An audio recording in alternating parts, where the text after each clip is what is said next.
We're back on the September 10th edition of Sports Extra. The Pirates steal another win from the Heels, and the hot seat Larry Fedora is on gets even hotter.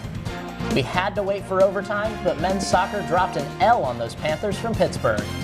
Is it basketball season yet? Maybe not, but a Heels legend is the newest member of the Basketball Hall of Fame. All that and so much more. Sports Extra starts right now. The University of North Carolina School of Media and Journalism, covering the full range of Tar Heel athletics. This is Sports Extra.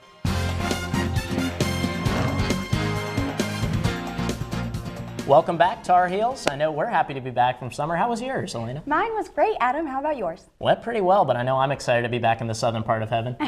Well, we are excited to get back into the swing of things. Welcome to another semester of Sports Extra. I'm Adam Jordan. And I'm Elena Pirtle. Now, before we get back into the swing of things for this semester's athletics, our Cam Newworth is going back in time and getting you guys caught up on everything you might have missed since the spring. What's going on, Tar Heels? Now, if you've been living under a rock for the past 3 months, don't worry about it. I've got you covered. I'm about to get you caught up on everything Carolina sports from the summer in under 60 seconds. So take a deep breath, because this comes quick. Baseball made it back to Omaha for the first time since 2013, but then stalled out against eventual champion Oregon State. Jordan Adams, Carolina's golden two-sport recruit, was the 17th pick in the MLB draft and told UNC, peace. The women's lacrosse team got bounced in the Final Four. Men's lacrosse didn't even make the tournament. Track and field star Kenny Selman won the USA National Championship in the 400-meter hurdles. Field hockey got a new stadium. Volleyball practically lost half their team as 8 girls transferred out to other schools. Speaking of losing players, Shoegate, 13 football players were suspended for at least one game this season for selling their retro UNC Jordan 3s. Hey Isaiah, how much you pay for those? Michael Carter fractured his wrist in the preseason. Antonio Williams was cleared to play this season after transferring from Ohio State. Oh my bad, the Ohio State. Roy Williams got the court named after him. There was a big free agent signing in Los Angeles this summer. Nah, not you, LeBron. And it wasn't JR, don't worry. It was Joel Berry. That's right, look at that smile. Theo Pinson signed with the Brooklyn Nets. 7th went to the Bahamas and decided to throw it back to his high school days. And Armando Bacot said, "What's up?" That's everything Carolina athletics. So if you enjoyed that rock, you can go get back under it. Just tune in to Sports Extra every Monday and we'll have you covered. Elena? Thanks, Cam. So Tar Heels fans came into the fall semester with high hopes, even for a football team that went 3-9 last year. After dreadful performances against Cal and now East Carolina, those gridiron hopes are all but gone. Second quarter, UNC down 7-6. Jordan Brown finds a hole in the middle of the field, 20-yard gain, setting up the Heels in the red zone. Brown was right back at it on the next play. He would punch it all the way for the score. Heels got the first touchdown of the day. They're up 13-7. Ball on the 1-yard line. Holton Ehlers gets the first touchdown of the game for ECU. They take the lead 14-13, but this was the big moment of the game. Anthony Ratliff Williams makes the catch, but check the right of your screen. That's Antonio Williams laying the huge hit, but that was called targeting. Williams ejected after 6 carries for 96 yards. Tar Heels thin at running back. And, well, it showed there. Jordan Brown on 4th and 1 stuffed with Carolina down 28-19. Things would only get worse after that swallow by the UNC defense. Once again, it was the quarterback for ECU punching it all the way into the end zone. Carolina went down 35-18. The final score, though, would be 41-19 ECU. Carolina goes home with its tail between its legs. Fedora and his Tar Heels obviously came home empty this weekend, and we have our own Keaton Eberly to break down exactly what went wrong. Keaton, the Fire Larry forces are growing louder after both the offense and the defense turned in woeful performances against ECU. That's right, Adam. UNC had a lot of problems on Saturday, starting with questionable play calling and decision-making on the offensive side of the ball. If you look at in this design pass play, Nathan Elliott starts feeling the pressure from the ECU defensive front and ultimately has to take himself and absolutely goes nowhere. And right here, Elliott, he drops back, tries to wait for the open receiver, but ultimately throws his lofty pass over his intended target. And unforced errors were truly a big problem in UNC's day. And this was one of the many mistimed snaps, too, in fact. And ultimately, just repetitive and predictive play calling was a major issue from top to bottom. And that includes this 4th down run where the UNC was absolutely stuffed. And ultimately, yeah, the Pirate defense, they saw it from a mile away. And, well, UNC's defense wasn't much better. Just take a look at this. Well, the biggest problem was they just couldn't get off the field. ECU converted on 11 of its 19 third down attempts, even at one point completing 8 third down conversions in a row. And as you can take a look at this, sorry, a little bit of technical issues, but here we go. Their quarterback drops back, and he throws this impressive snag at the 1-yard line, putting them right in the neck of the end zone, as in the next play, they would score a touchdown. And here on this next play, we have ECU's quarterback. He would be looking around, and he would throw it ultimately to Blake Prohl, the believe it or not, the younger brother of former UNC wide receiver Austin Prohl. So fun fact there. And right next, this was just a perfect route that ultimately got a first down for the Pirates. And here on this next play, let's just take a look. This is perfect execution on ECU's part, but just bad defense on UNC's. Here, it's a 3rd and 3 in the 3rd quarter, and the ECU running back will find an open hole as he will just take it to the house. And at that point, it was 28-19 ECU, but things just continued to get worse for the Tar Heels. And here it is, just in the very next play, the ECU quarterback shows his patience and then just takes it all the way himself for the score. And it was at that moment that UNC really just let it slip through their hands. That's it for me. Back to you guys. Keaton, wish you had some better news for us, but unfortunately things just didn't go so well. That's football analyst Keaton Eberly doing his thing at the big board. Thanks, Keaton. It wasn't just the football team who struggled this weekend, and in women's soccer, the undefeated Heels traveled to California on Friday to take on 12th-ranked Santa Clara. In the 61st minute, Carolina has possession, but the back pass is intercepted here by Broncos' Kaylee Halverson, who breaks away and scores. Santa Clara goes up 1-0. The final 2 minutes of this game will get interesting as UNC's Bridget Andrzejewski's shot is saved by the goalie Melissa Louder, but Carolina's Zoe Rade gets the ball in the box. She scores past Louder. Heels celebrate, but wait a second. The refs discuss the goal and they call the Heels offside on the play. The Heels are unable to score in the final seconds and they lose to the Broncos 1-0, falling to 5-1-1 on the season. And in the 62nd minute, when the Heels took on Stanford, Sophia Smith has the ball. She beats 2 defenders and she scores it.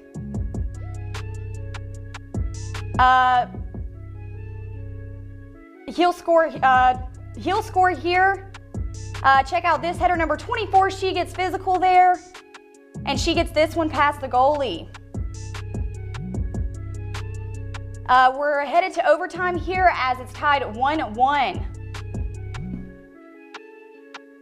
A minute and 30 into overtime, Stanford scores it here. They celebrate, and the Heels take their second loss of the weekend. The men's soccer team opened up ACC play against Pitt on Saturday. UNC owns the Panthers in the all-time series, 5-0 against Pitt overall. Getting things started, it was Pitt's Marconi Pimentel passing to Edward Kiza. Kiza punched it one into the corner, up 1-0. Here we'll get a quick look at it.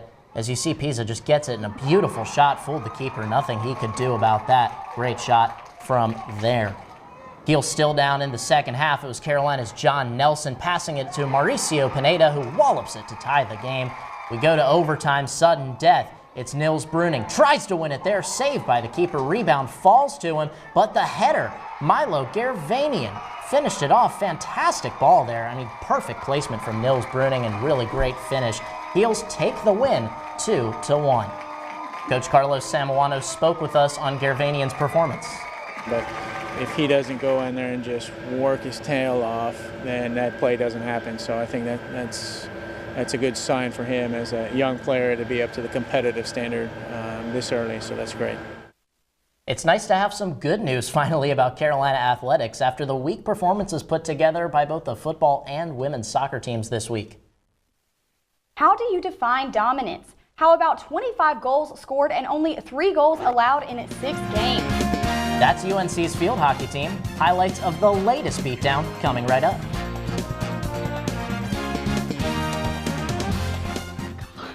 You're unstoppable. Nothing can throw you off track. Wait, is that your car? Uh-oh. Yeah, I saw that coming. That will throw you off track. You're looking at around 10 grand in fines, legal fees, and increased insurance rates. Let's try this again. Smart move. Because buzz driving is drunk driving. The color in my garden keeps the pink in my cheeks. I was very independent and thought I could take care of myself. I fell and I had to have Meals on Wheels. They're my savior. My name is Lola Silvestri. America, let's do lunch. Drop off a hot meal and say hello. Volunteer by donating your lunch break at americaletsdolunch.org. Well, Thomas, you've got prediabetes. But with more exercise and a change in diet, it can be reversed. I've tried exercising. It just makes me hungry for bacon. I love bacon, too. And who really likes to exercise? Not me. Me neither. Nobody. So we're good? What? Oh, you still have prediabetes. Big time.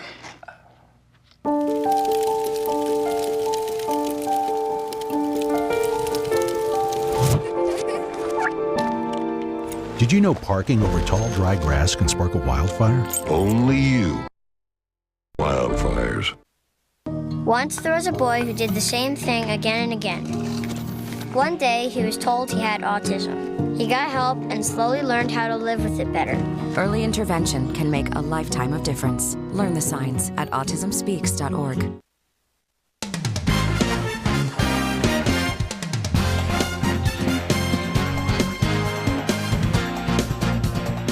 The number 2 ranked Tar Heels travel to Kentucky to take on the Louisville Cardinals this weekend.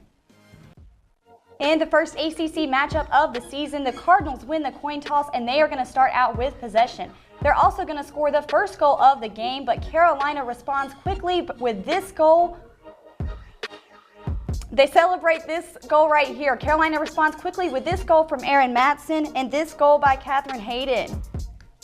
The Heels did have some offensive opportunities that they missed. As they did not execute here, they could have scored, but the Cardinals played some tough defense there.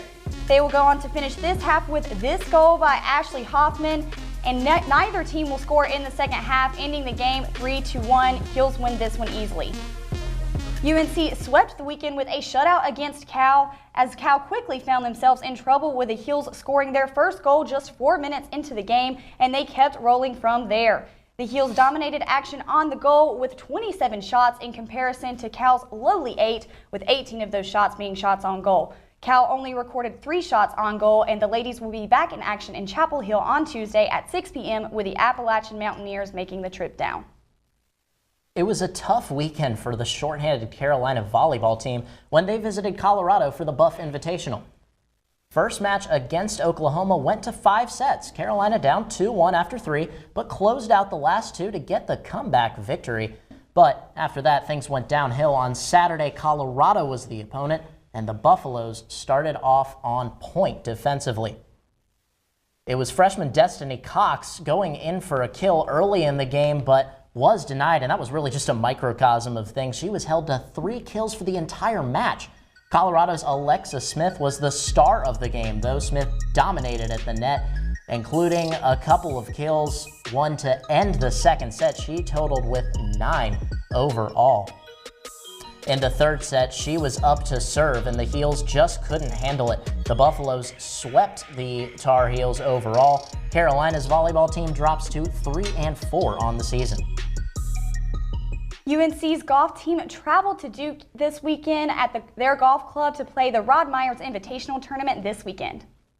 The team's first tournament of the season, freshman Dougie Ergood made his collegiate debut on Saturday, putting together a 2-round total of under par as he tallied 9 birdies, including this chip in his first round.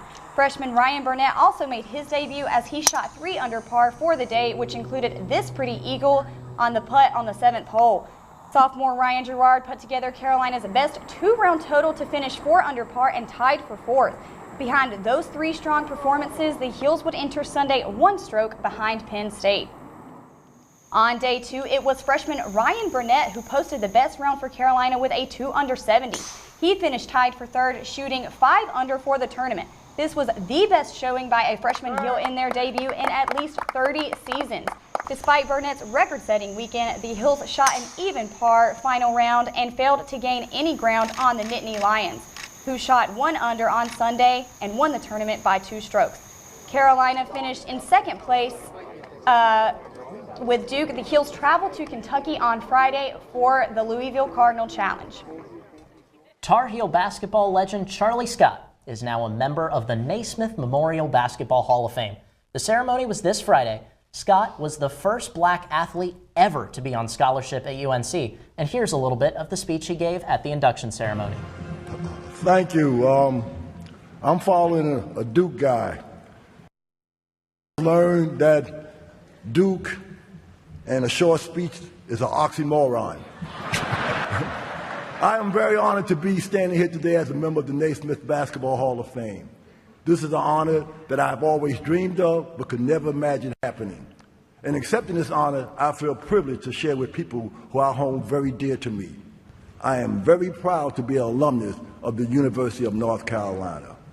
But more importantly, I am very proud to be standing up here as a black man that took a path that wasn't easy, but was the right path to take. Thank you. Mr. Scott, I'd say that was a much better speech than those Duke guys, that's for sure. Congrats to Charlie Scott. What a career accomplishment. Fantastic barbecue, delicious cornbread, and of course, collard greens. Members of the band got 2 of the 3 but missed out on the signature dish at a special festival down east. Sports Extra is okay. I don't know what's happening. Thought I was supposed to be reading something else. No, you're good. Y'all.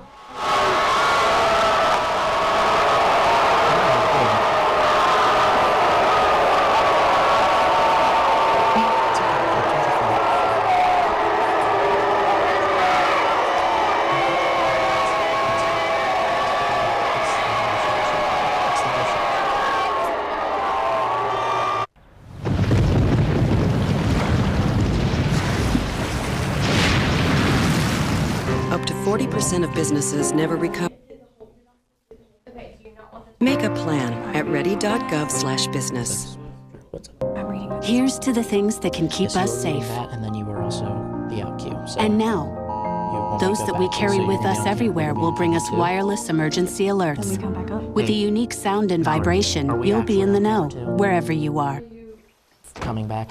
When they test you, Okay, so we're going to stand firm when she's done. and move only when you hear the seatbelt click that says they're buckled in for the drive. Natalie, I know you're here to give us the good and bad. Never give up till they buckle up. You're tagging. Morning, Gary. We are GetSchooled.com. You want a college education, don't you? Gary, financial aid forms. Biology homework, G. Picking a college, man. You and us go together like tacos and Tuesday. And I love tacos.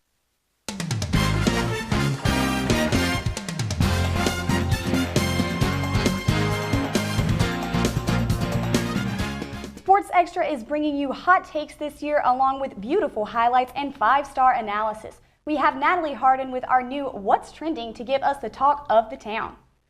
Natalie, I know you're here to give us the good and the bad, but I can tell that this week we have a little bit more bad for Carolina athletics.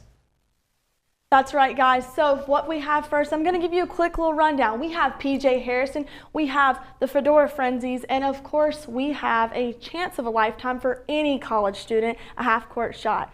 So first, let's go in right here. We have former Tar Heel PJ Harrison, used to be a star here at UNC. He has an assault charge against a female out in Guilford County. It was reported by the News and Observer. It says right here in 2013 he was facing charges against marijuana possession and a handgun that was found near the car later. He was then drafted in 2014 to the Miami Heat and went on later to play for the Charlotte Hornets.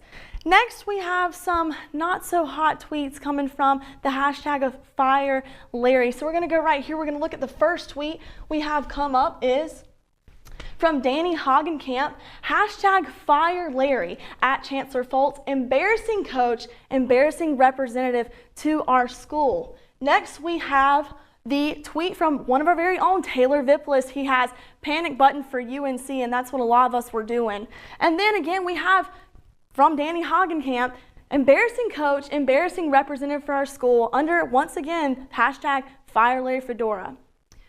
And finally, for UNC, we were only expected to win 5 games this season, and I hate to tell you guys, 2 of those that have already passed are Cal and ECU, and as you know, we took a devastating L on both of those. And for my third take of the day, we have a half-court shot of a lifetime on September 28th, I'm sorry about that. September 28th, we're going to be able to take a half-court shot, as you see right here, by the Hornets mascot, and he makes it a lot easier than it looks to be. We've seen it done once. Hopefully we can see it done before. We want one lucky UNC student to get that chance. That's all I got for you guys for my hot takes on what's trending. Back to you.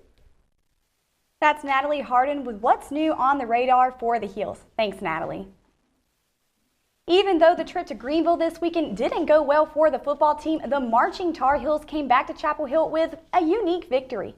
I traveled to Ayden this weekend to see how the most spirited Tar Heels wound up trading their Carolina blue t-shirts for collard greens.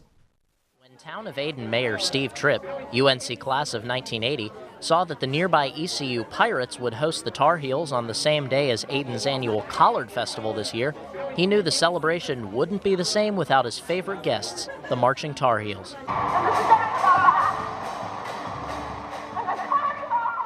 Y'all come this side if you want to, 2 sides. Yeah, you come on this way. You're certainly welcome. I like to enhance the student's ability to understand what rural North Carolina looks like. And it's not performance, it's the opportunity to get kids exposure to rural Eastern North Carolina. The marching Tar Heels couldn't perform at the Collard Parade this year due to the early game time, but band director Jeffrey Fuchs still finds a lot of value in bringing the band to Ayden. It's a chance to bring our students to another part of the state and get them outside of our Chapel Hill bubble, so to speak, but also just to interact with a different part of the state, see some of the culture and tradition. Ayden's Collard Festival has no shortage of tradition between the parade, the local art sale, and of course, the collard eating contest.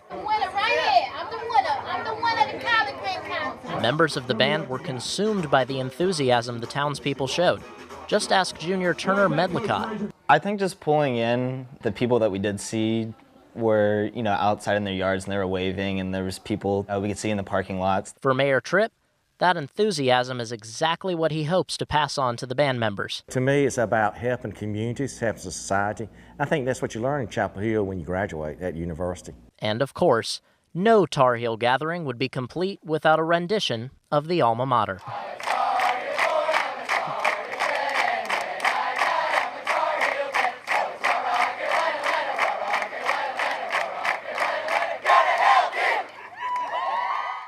You know, Elena, I've actually never had collard greens, I'll admit.